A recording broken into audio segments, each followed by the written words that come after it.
こんにちは、月島です。任天堂スイッチ2の抽選に当選することができて、発売日に購入することができました。今回はスイッチ2を開封して本体各部の確認や丸ごと転送の方法を実際に転送しながらレビューしていきたいと思います。また従来モデルとの簡単な比較もしてみました。目次です。開封と内容物の確認、スイッチ2と付属品の確認、電源を入れてみる、丸ごと転送をする、旧モデルとの簡単な比較、最後にまとめです。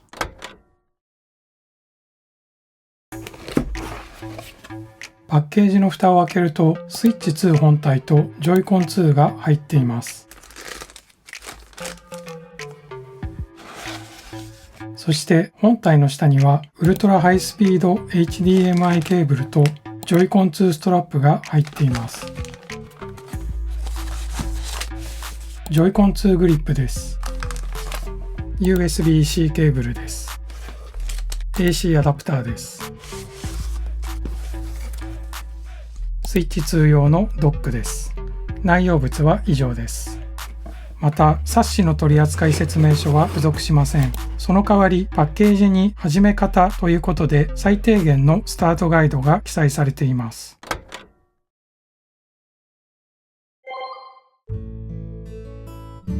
本体正面の液晶画面のサイズは 7.9 インチです。有機 EL モデルのディスプレイは7インチでしたので、約1インチ大きくなりました。並べてみるとだいぶ大きさが違います。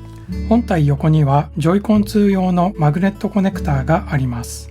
これまでのスイッチは本体横のレールにセットしてジョイコンを接続していましたが、スイッチ2はマグネットで接続されます。実際にジョイコン2を本体に近づけるとマグネットにより簡単に装着できます。ジョイコン2を取り外すときはジョイコン2背面の取り外しボタンを押してリリースします。取り外しボタンを押すとこのような感じになります。本体背面にはスタンドがあります。無段階に動かすことができます。一番倒すとここまで来ます。また背面下部にはマイクロ SD カード用のスロットがあります。本体上面は左から電源ボタン、音量ボタン、明るさセンサー、USB-C 端子、ヘッドホンマイク端子、ゲームカードスロット、マイクがあります。今回のモデルから本体上面に USB-C 端子が追加されたため、ここから充電することも可能になりました。テレビ出力機能はないようです。本体底面は両サイドにスピーカー、中央に USB-C 端子があります。スイッチ2ドックの基本的な構造は従来のものと同じようです。ドック左側に USB 端子が2つとテレビ出力していることを確認できるランプ。背面のカバーを開けると AC アダプター接続端子、HDMI 端子、LAN 端子があります。またスイッチ2用のドックには放熱ファンが装備されています。ジョイコン2のカラーは艶消しの黒です。これはケースなどをつけないと傷が目立ちそうな感じがします。そしてジョイント部分はおなじみの青と赤のカラーですが、スイッチ2本体と接続すると見えなくなります。またスティック部分だけ青と赤が見えます。そして基本的にボタンの配置は従来のジョイコンと同じようです。またジョイコン2にはゲームチャットの機能を呼び出すことができる C ボタンが追加されています。背面には ZL、ZR ボタンと本体からジョイコン2を取り外すときに使う取り外しボタンがあります。側面は左からマウスソール、SL ボタン、マウスセンサー、シンクロボタン、SR ボタン、マウスソールがあります。ジョイコン2にはマウス機能が追加されましたので、センサーなどが追加されています。従来のジョイコンストラップはボタンなどが付いていましたが、ジョイコン2用はシンプルなものになっています。上下にマウスソールが装備されています。ジョイコン2にストラップを取り付けるとこのような感じになります。ジョイコン2ストラップを取り外すときは裏のリリースボタンを押します。ジョイコン2グリップは接続部分がマグネットに変更されています。握り心地はとても良いです。ジョイコン2を取り外すときは裏のリリースボタンを押します。スイッチ2の電源を入れて起動してみたいと思います。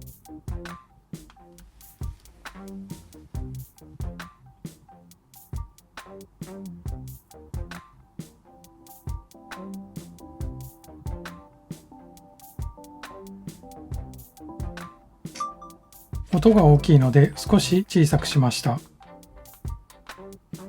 利用規約を読んで同意します。次にインターネットの設定を行います。インターネットに接続できました。本体の更新が必要なようですのでダウンロードして更新します。更新をダウンロードしている間にスイッチの説明があるようです。ジョイコン2を取り外すように指示があります。次へ進みます。テレビモードやジョイコングリップの説明はスキップしました。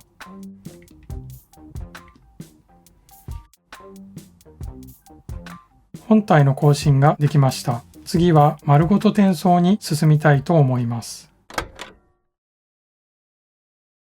今回はスイッチライトから新しいスイッチ2へデータを転送します。まず丸ごと転送に進むを選択します。マイクロ SD カードがある場合はここで挿入するようです。私は純正のマイクロ SD カードを購入しましたので開封して挿入したいと思います。マイクロ SD カードを開封して取り出しました。スイッチ2へ挿入します。再び本体を更新してこの SD カードを使えるようにするそうです。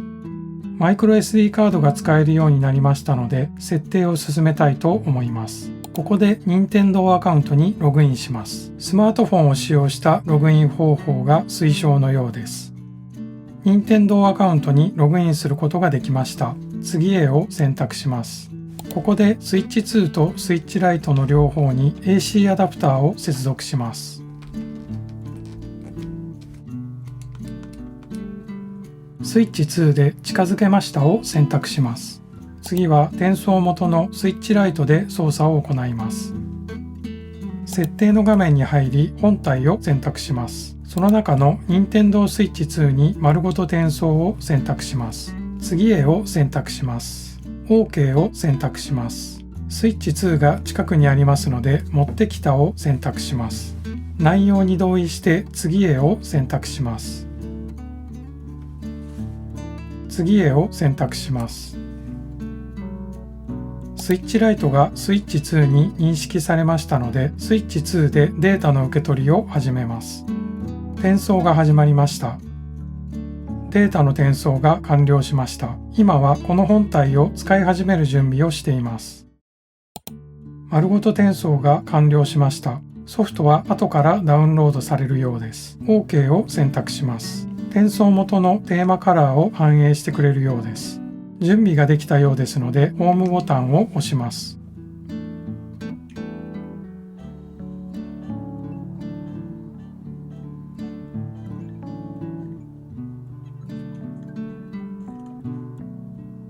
無事に丸ごと転送が完了しました。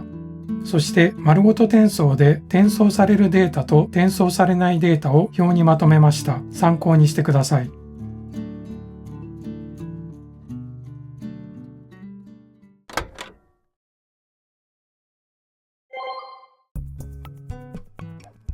本体サイズは並べてみるとこのような違いがあります。重さはスイッチ2が約 552g、有機 EL モデルは約 436g、スイッチライトは約 286g です。スイッチ2と有機 EL モデルとスイッチライトの画面サイズを比べてみます。スイッチ2は 7.9 インチ、有機 EL モデルは7インチ、スイッチライトは 5.5 インチです。ジョイコン2とジョイコンの比較です。ジョイコン2はジョイコンよりも一回り大きくなっています。重さはジョイコン2が約 133g で、ジョイコンは約 99g です。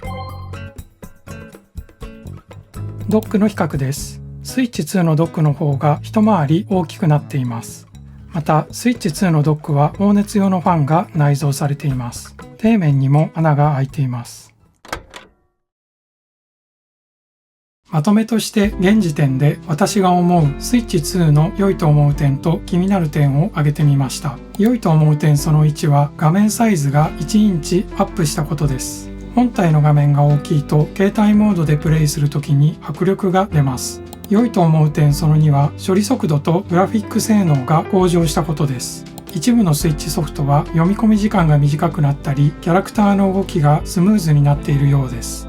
良いと思う点その3は音質が向上したことです。実際に音を聞いてみるとクリアな音質で迫力が増しているように感じました。良いと思う点その4は本体保存メモリーが 256GB になったことです。新しいゲームはゲームの容量も増えていますので保存容量に余裕があるのは嬉しいです。以上の4点が現状で良かったと思う点です。次は気になる点を挙げてみました。気になる点その1はサイズと重さが増えたことです。